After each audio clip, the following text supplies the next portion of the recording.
Did you know that even a single small glass of beer can trigger a severe gout attack in the middle of the night? I've had countless patients tell me, "Doc, I only had half a can of beer with friends, and the next morning my big toe was red, swollen, and so painful I couldn't even let the blanket touch it." Sound familiar? If you or a loved one has experienced this, you know how haunting that pain can be. The truth is, when it comes to gout, sometimes just a little is already too much. Hello, everyone. I'm a nutrition and health expert from JointWise Health. Before we dive in, if you find our content helpful, please support the channel with a small gesture, hit the like button and subscribe. It's how you join us in tackling health challenges, especially gout and joint issues, together. Today, we're tackling a topic that many middle-aged and older Americans care about: alcohol and gout. How much is too much? This isn't just a medical question, it's a real-life issue. We all want to enjoy a drink with friends on special occasions, but for gout sufferers, the question is, how much can you safely drink, and is there even a safe amount? Let's start with something that might shock you. There's no completely safe level of alcohol consumption for people with gout. It sounds extreme, but science shows that alcohol, especially beer, is one of gout's worst enemies. The main reason? Alcohol messes with how your body handles uric acid, the substance that forms needle-like crystals in your joints, triggering gout pain. Picture this: uric acid is like tiny grains of salt. Normally, your body filters them out through your kidneys and eliminates them in urine. But when you drink alcohol, especially beer, your body gets sidetracked. Instead of clearing uric acid, your liver and kidneys focus on processing the alcohol in your blood.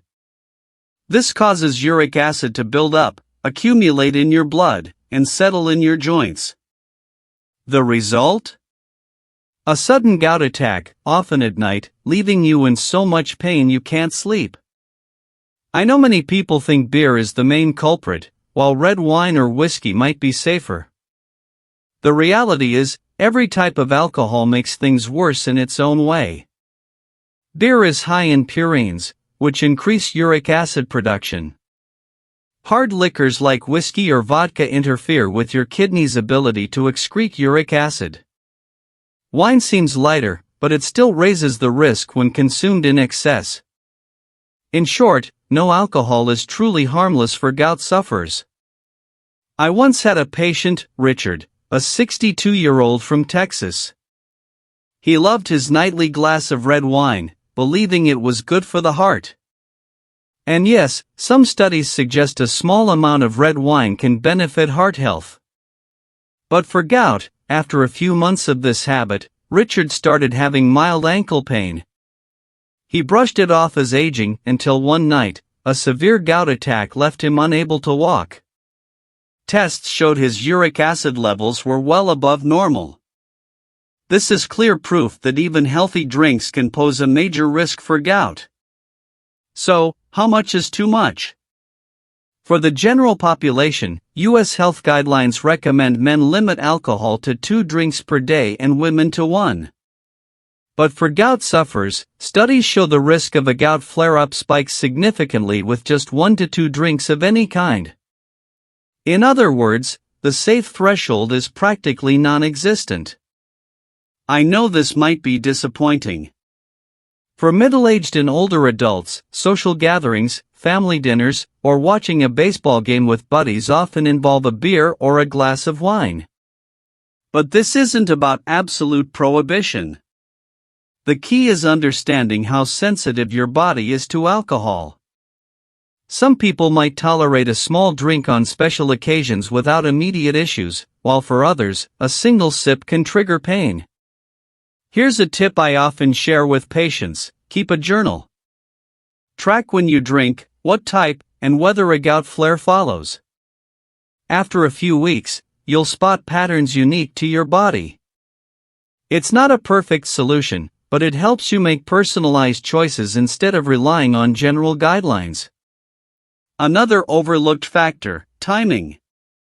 Many gout patients notice that drinking alcohol late at night increases the likelihood of a flare-up the next morning. This makes sense. When you sleep, your body naturally dehydrates slightly, and lower body temperature can promote uric acid crystal formation. Drinking at night makes it worse. If you must drink, opt for midday and pair it with plenty of water. I also want to highlight another critical point. Alcohol doesn't just directly trigger gout, it indirectly worsens it through weight gain. Alcohol is packed with empty calories, calories your body doesn't use for useful energy. Regular drinking can lead to weight gain, and obesity is a major gout risk factor. This creates a vicious cycle that's hard to break without addressing the root cause. If you're wondering, what should I do? The most practical advice is to cut back gradually rather than quit cold turkey. For many, stopping alcohol entirely feels overwhelming. But start by reducing how often you drink each week or cutting down the amount per occasion. Swap in healthier options like sparkling water, herbal tea, or low-sugar juice. After just 1 or 2 months, many patients tell me they feel lighter, have fewer gout flares, and sleep better. The good news? Cutting back on alcohol doesn't just reduce gout, it protects your liver, heart, and even memory. Studies show that older adults who drink less have a lower risk of dementia compared to regular drinkers. That's a double win we all want. Remember, health doesn't always come from drastic changes. Sometimes, choosing a refreshing lemonade over a beer at a gathering is enough to make a difference. We've just explored how alcohol impacts gout, and you're probably wondering, if I want better control, what's the most important thing to focus on? Let's dive deeper. First, understand that not all alcohol is equally harmful, but all carry risks. Beer is often the worst for gout because it's high in purines, which break down into uric acid in your body. This means beer delivers a double hit: more uric acid production and impaired excretion due to alcohol. That's why gout patients who drink beer often face more frequent flares than those drinking wine or liquor. I recall a patient, Sam, a 58-year-old from Ohio. He'd drink 2 or 3 cans of beer every weekend watching football with friends. Almost every week, he'd deal with mild pain in his big toe or knee.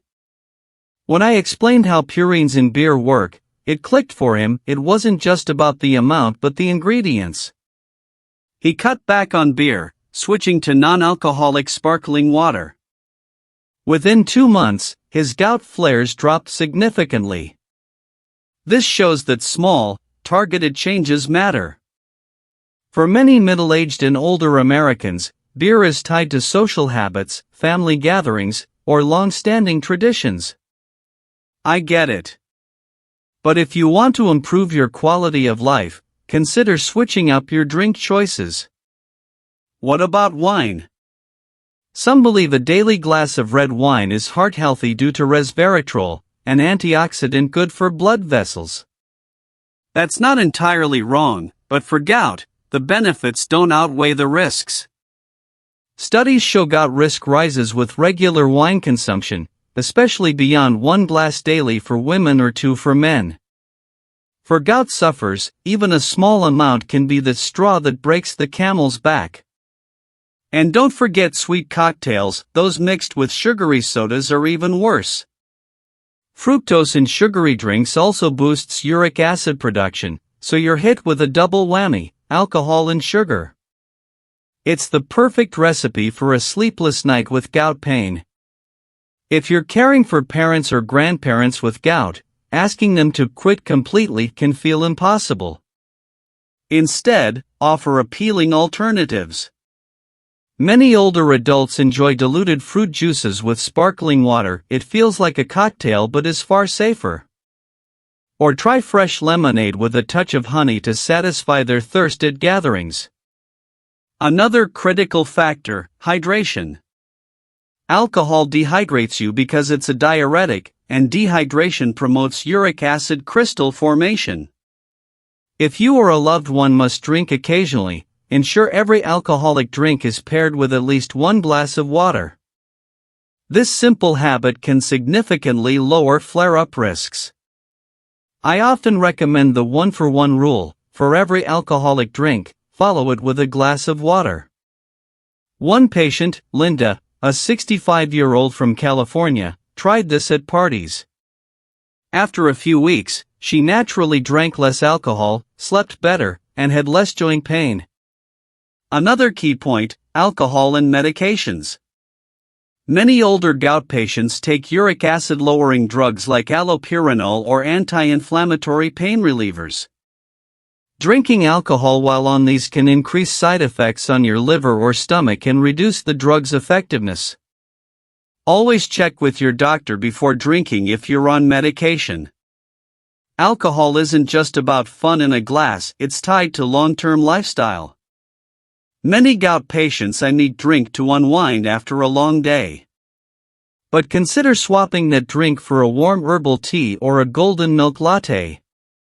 These provide anti-inflammatory nutrients and won't trigger gout. Changing decades-long habits isn't easy, but I've seen countless older patients succeed by starting small. They cut back on drinking days, then swap in alternatives. When they feel less pain and move easier, that becomes their motivation to keep going. Think of gout like a cup full of water. Uric acid is the water. When the cup's not full, a little extra might be fine. But for many middle-aged and older adults, the cup is already near the brim due to age, diet, or medications. Even a small amount of alcohol can make it overflow, triggering a gout attack. Every choice, whether to drink, what to drink, how much, directly impacts your gout cup. Reducing even a little keeps it safer. Imagine a future evening, you're enjoying a delicious meal with family, laughing, and not worrying about waking up to throbbing toe pain. That peace of mind is worth more than any drink.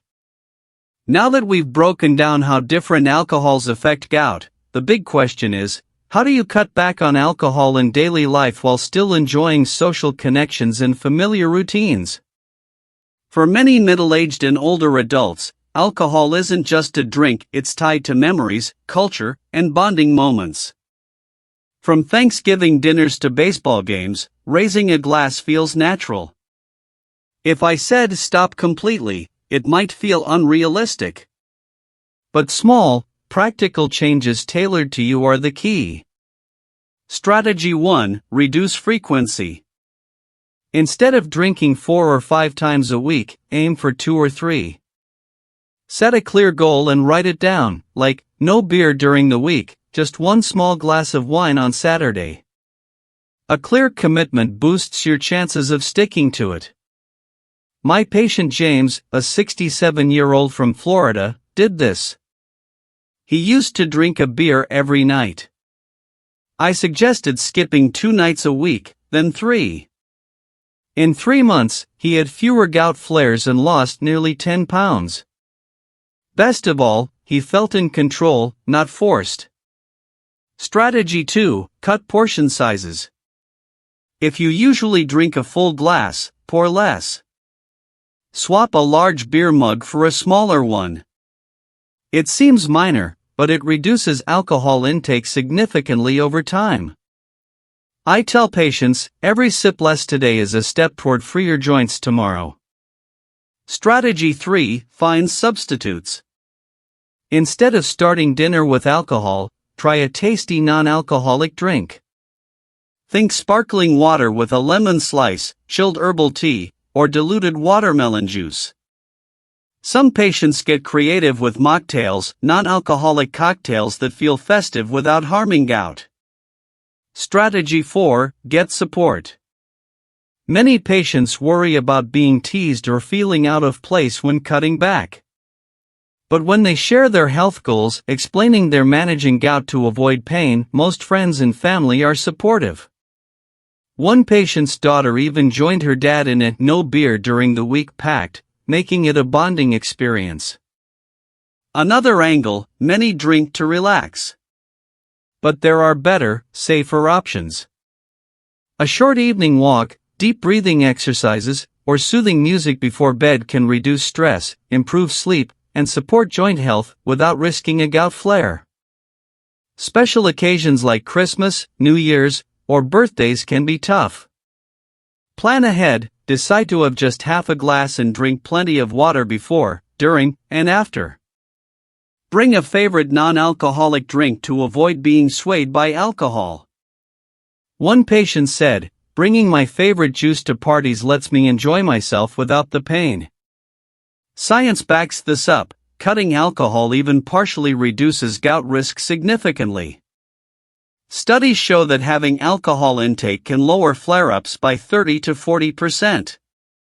You don't need to quit entirely to see results. Every step counts. Pair this with a gout-friendly diet. Cutting alcohol but eating purine-rich foods like red meat, seafood, or organ meat still risks filling your gout cup. A diet high in greens, low-sugar fruits, and whole grains doubles your progress. Check out JointWise Health's videos on nutrition and gout for detailed food guides. The ultimate reward? Freedom from sudden gout attacks. No more worrying about every beer, no more sleepless nights with swollen toes. Instead, you can enjoy park walks with grandkids or activities with friends, pain-free. That's the quality of life we're aiming for. As we wrap up, I hope you see a critical truth. With gout, alcohol is never harmless, but every small choice can make a big difference. The goal isn't a restrictive life, it's a healthier, happier, and fuller life in your middle and later years.